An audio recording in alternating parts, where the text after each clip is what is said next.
When I first arrived in Dubai in 2003, there was almost no skyscrapers, no regulations, and no real rules. People were buying property on paperwork alone and flipping it weeks later for huge profits. 5 years later, that same market collapsed. I watched clients go from feeling wealthy to struggling to hold on to their assets. But I stayed in the market while many left. And for the past 20 years, I've seen exactly how wealth is built here and how it is destroyed. Today, Dubai is one of the strongest property markets in the world. But the risks are still very real, just more hidden. If you rely on hype, short-term flipping, or weak advice, you are gambling with serious money. So in this video, I'm going to walk you through the most important lessons I've learned in 20 years of being in the Dubai property market. What works, what doesn't, and how serious investors protect their money today.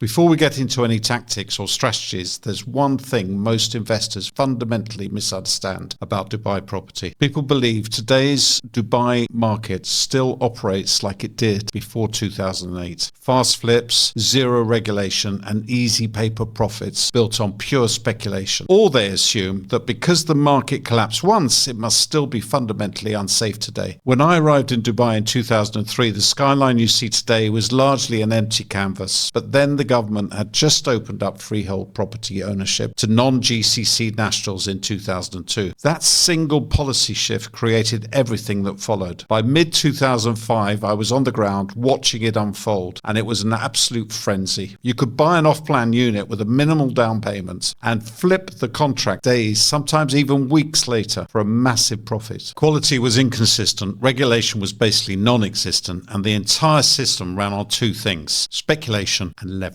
Then, on Monday, September the 15th, 2008, the global financial crisis hit, and Dubai's unregulated market was the first domino to fall. Funds dried up overnight. Construction stopped on thousands of units. Prices plummeted by 50% or more. Projects were abandoned. Developers disappeared. This wasn't just a downturn, it was a complete system failure. But that crash forced the Dubai government to completely rebuild the system from the ground up. In 2007, they'd already published the escrow account regulations. Too late to save the projects already launched, but it marked the beginning of serious reform. Then came mandatory escrow accounts that developers couldn't touch without hitting construction milestones. The Uqud system for contract security, RERA's strict oversight with licensing requirements, LTV caps to prevent over-leveraging. The market recovered, matured into something fundamentally different. The slow recovery that started around 2011 was built on regional capital and regulatory stability. The 2013 to 2014 boom came from the Expo 2020 announcement, but this time it was backed by real infrastructure investment, not just speculation. Today's market, especially post-2020, is driven by something completely new. Dubai's safe haven status after COVID-19, the golden visa reforms, and the long-term residency options. Today's investor isn't buying to flip in 6 months. They're buying to live, to secure residency for their families, or to build generational income portfolios. Never judge today's Dubai property market by pre-2008 standards. The regulatory framework that exists now, like RERA oversight, the mandatory escrow protection, and the DLD's title registration system, represents a complete transformation of how the market operates. If you don't understand how regulation now protects investors, you're making decisions with outdated risk assumptions that could cost you everything. Now, I've spent the last 20 years studying exactly how this market evolved, and I've distilled all of that into a simple, actionable framework. It's called the 6-step Dubai Property Safety Check for investors, and it's the exact process my team uses to de-risk every single transaction before a client commits a single cent. You can download it for free using the link in the description. Now that you understand why today's market is fundamentally different from 2008, let me show you specific mistakes investors are still making right now. Even with all these protections in place, Dubai property is still unsafe. They still believe Dubai is inherently risky because of what happened in 2008. They've never looked past those headlines to understand what actually changed. I meet investors every week who reference the same 15-year-old disaster stories: developers vanishing, projects abandoned, deposits lost forever. And when I ask them what they know about the current regulatory framework, the answer is usually nothing. They're making investment decisions based on a market that hasn't existed since 2007. Here's what actually protects investors today. Escrow accounts became mandatory in 2007. Developers cannot touch your funds unless they hit verified construction milestones, and those funds are held by licensed banks, not the developers themselves. Title registration is now controlled entirely by the Dubai Land Department, not private contracts that could disappear overnight. RERA now oversees developers and projects with strict regulations and licensing requirements that didn't exist before the crash. The market is regulated precisely because it once failed catastrophically. The government learned that lesson the hard way, and they built the system to prevent it from ever happening again. If someone tells you Dubai property is unsafe, ask them one simple question. Which current regulation do you think doesn't work? You can still flip properties for quick profit. They think they can buy today and flip within a few months for easy profit, just like investors did in the early 2000s. They don't realize that the regulatory changes killed that game entirely. I once had a client who almost made a catastrophic mistake. He was pitched this strategy by a developer's sales agent. Buy 2 townhouses, pay 30% over 6 months, flip one of them, and use that profit to cover the installments on the unit you're keeping. Easy money. It sounded brilliant on paper. In practice, it would have destroyed him financially. Here's why. The developer doesn't handle resales, and so once booked, the investor was on his own. The project had thousands of similar units waiting to launch in the future phases, and any sophisticated buyer would go directly to the developer to buy as a first-time buyer, avoiding the premium and the extra transfer fees entirely. His buyer pool evaporated before he could even list it. This strategy has 3 fatal flaws that most people never consider. Flaw 1, the premium problem. You need a second buyer willing to pay your premium, the original price plus your desired profit. But why would they? The developer has thousands of identical units ready to sell. Your buyer will always go to the source. Flaw 2, the competition trap. You're not just competing with other investors trying to flip. You're competing with the developer themselves, who controls the supply, the pricing, and the entire marketing budget. You cannot win that fight. Flaw 3, the liquidity sink. When the flip fails, and it almost always does in projects with massive supply, you're left with 30% paid on 2 units, not 1. Now you're scrambling to find the remaining 70% for both properties, which leads directly to default or forced fire sale liquidation. Never rely on a future buyer to solve today's debt. If your investment strategy only works if you can flip early, it's not a strategy. It's a speculative bet that puts your entire capital at risk. Buying cheap without understanding supply dynamics. They chase the lowest price per square foot without ever analyzing how many identical units exist in the project or how many more are coming. I've seen countless projects with unit mixes like 60% studios, 35% 1-beds, and just 5% 2-beds. Investors see the cheap studio price and jump on it without asking the critical question: how many other people are buying the exact same unit? When a project is dominated by studios and 1-beds, you're not buying a scarce asset, you're buying into guaranteed competition. Too many identical units kill your future pricing power. It crushes rental yields because every landlord is competing for the same tenant pool, and it destroys resale value because buyers have endless options at the same price point. Developers often don't disclose how many phases are planned or how many total units will exist. If they can't give you that number, it's because they know it would work against you. Before you buy any units, especially at a great price, ask these questions. How many of this exact unit type will exist in the finished project? How many future phases are planned? What's the unit mix across the entire development? If the developer refuses to answer or says the future is to be determined, walk away. The 1% payment plan illusion.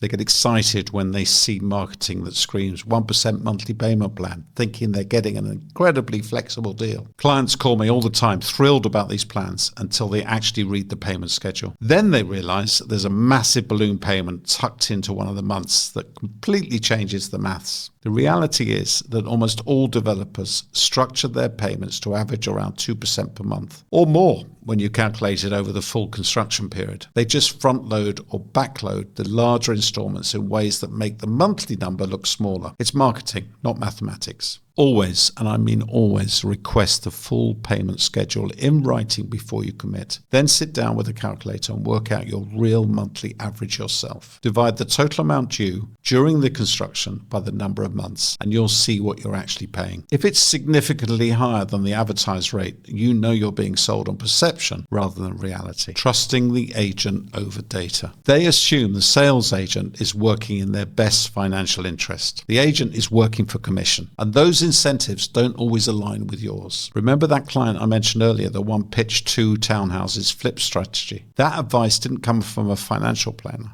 It came from a sales agent who got paid the moment he signed the deal. Whether the flip worked or the client lost money 6 months later, that wasn't his problem. The commission was already in his account. See, most agents in Dubai are paid purely on transaction volume, not client outcomes. They're incentivized to close deals, not to protect your long-term capital. That doesn't make them bad people. It just means their job is to sell, not to plan your financial future. The risk of the investment stays entirely with you long after they've moved on to the next client. Separate relationship from responsibility. You can like your agent, you can trust their market knowledge, but never accept their word as the final answer on investment viability. Verify every claim with independent market data. Cross-check prices with land registry records. Get a second opinion from a mortgage broker or independent financial advisor. Your capital deserves that level of scrutiny, regardless of how confident your agent sounds. Buying without full funding certainty.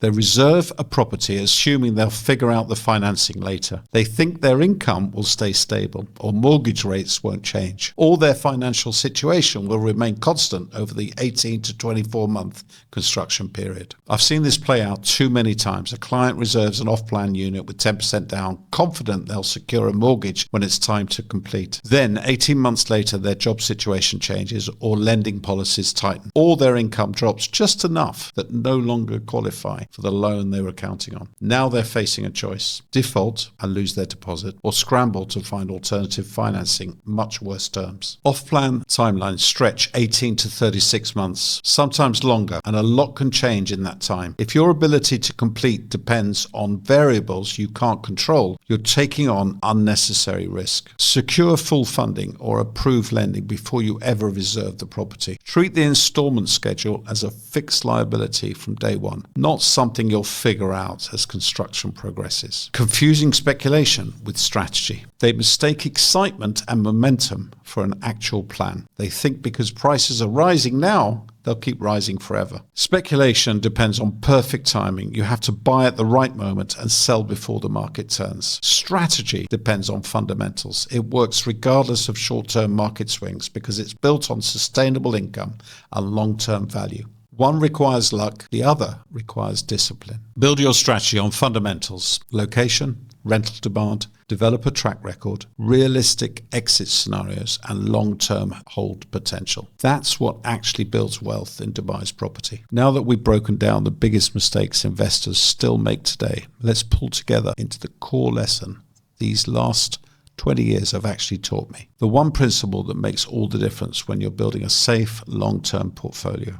They think success in Dubai property comes from stacking deals, moving fast, and leveraging aggressively. Here's the framework that's protected capital and generated real returns through boom, crash, recovery, and boom again. Buy one prime asset, the one you actually want to own long-term in a location with proven demand. Have 100% funding confirmed. Don't rely on future financing, market appreciation, or flip profits to cover your obligations. Treat the entire payment schedule as a fixed liability from day one. Focus on rental income and a 5 to 10 year capital growth, not quick flips, not speculative gains, sustainable, measurable returns that compound over time. Never use future speculation to cover present liability. Your exit strategy cannot depend on finding a buyer at exactly the right moment. That's a gamble, not a plan.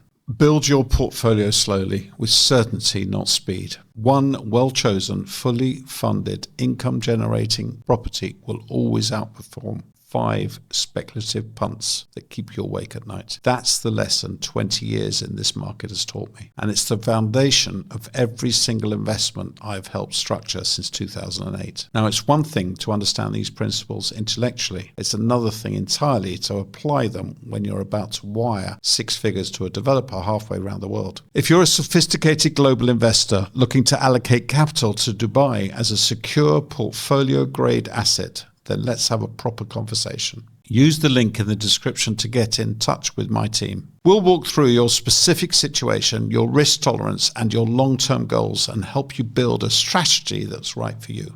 Now, even with all this knowledge, there's still one critical mistake that can destroy your investment before it even begins. It's specifically about off-plan properties, and it's something most investors never think to check until it's far too late. So watch this video next, where I reveal the one thing you should never buy off-plan without verifying first.